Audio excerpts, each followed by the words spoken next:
The headlines flash across our screens: a world in turmoil, riots erupt in Paris, hyperinflation grips Argentina, and far-right movements surge in Germany. Each story feels distant, yet eerily familiar, as if history is echoing through the present. We watch from our living rooms, convinced it can't happen here. We shake our heads, certain that our own society is immune to such chaos, that collapse is something that happens elsewhere, to other people. But every fallen empire once believed it was eternal, unshakable, until the ground gave way beneath their feet.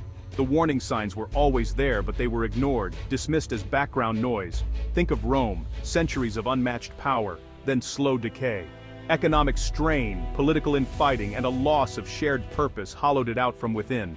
The decline was gradual, almost invisible, until it was too late to reverse. The British Empire, too, once spanning continents, gone within a generation. War, economic exhaustion, and the unstoppable demand for independence unraveled it, leaving only memories and monuments behind. Collapse is rarely sudden. It's a long, ignored process. Decay creeps in quietly, through neglected institutions, eroding trust and widening inequality, until the structure finally gives way. The powerful are often the last to see it coming.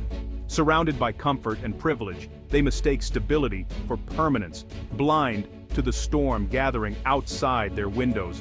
In 1789, just weeks before the French Revolution erupted, King Louis XVI wrote a single word in his diary: nothing.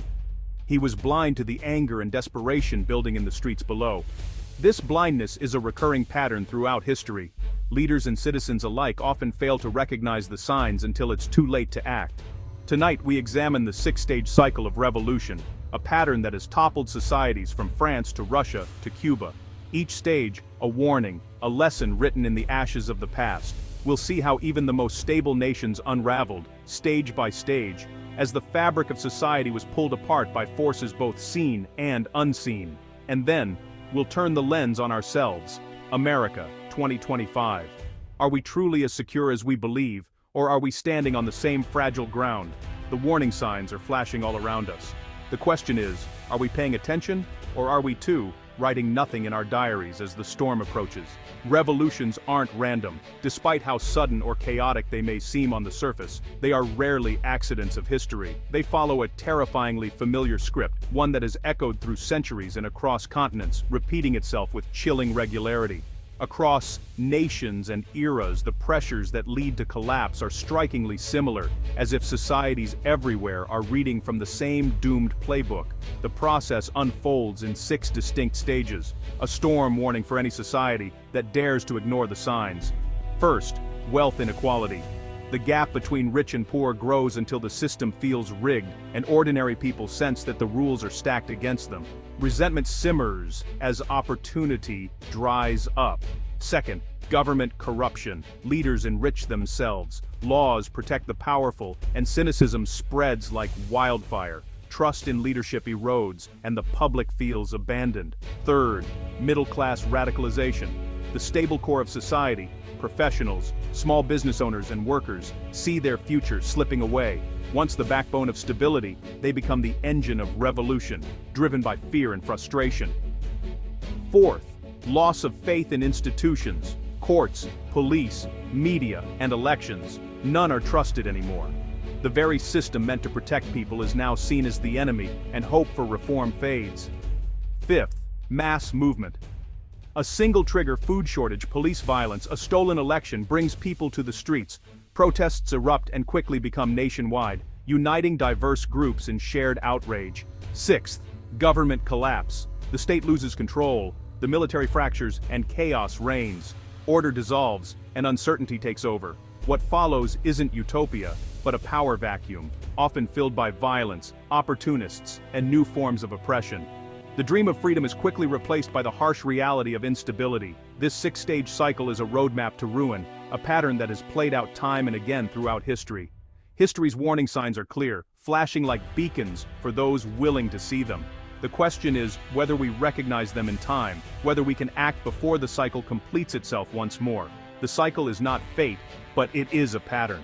The future depends on whether we have the courage and wisdom to break it, or whether we allow history to repeat itself yet again. France, 1780s, 2% own a third of the land, pay no taxes, feast in Versailles while the poor starve. Russia, early 1900s, and elite lives in palaces. Peasants toil in poverty, workers endure brutal conditions. Cuba, 1950s, Havana glitters for the rich and tourists, while rural laborers barely survive. In each case, privilege and misery collide, inequality so blatant it breeds rage. Today, America's top 1% holds more wealth than the bottom 90%. CEOs earn hundreds of times more than workers. Millions struggle for basics. 3 men own more than 160 million Americans combined. This isn't just a statistic, it's a fracture in the nation's foundation. 2 Americas, one with limitless future, one with no ladder up. In pre-revolutionary France, power was bought and sold. Government offices, justice, even tax collection. The system was designed for plunder, not service. In Tsarist Russia, corruption and cronyism crippled the state. Rasputin's influence turned government into a farce.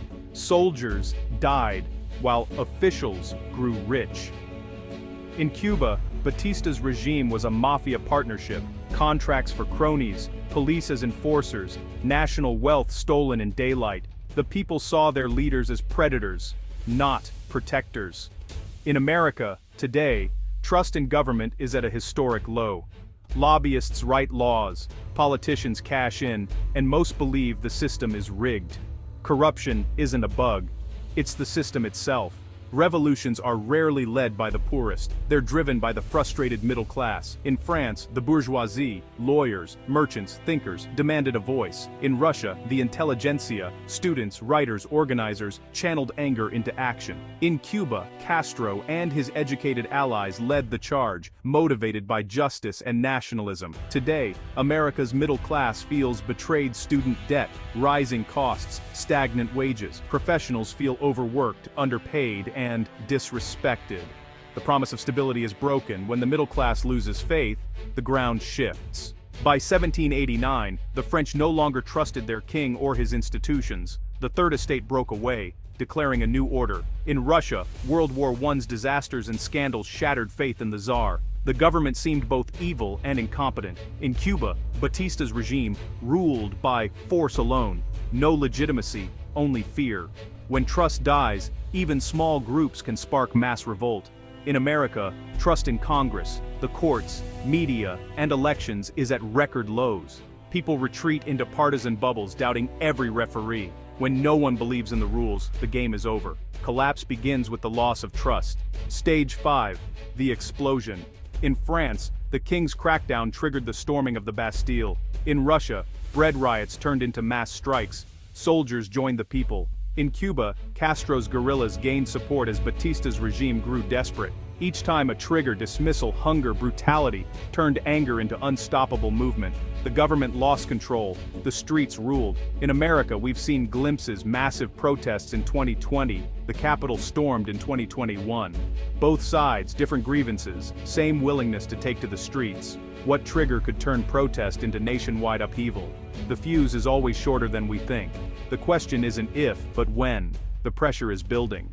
The fall of the old regime is just the beginning. In France, revolution gave way to terror. Factions fought, the guillotine ruled, and Napoleon seized power. Liberty ended in dictatorship.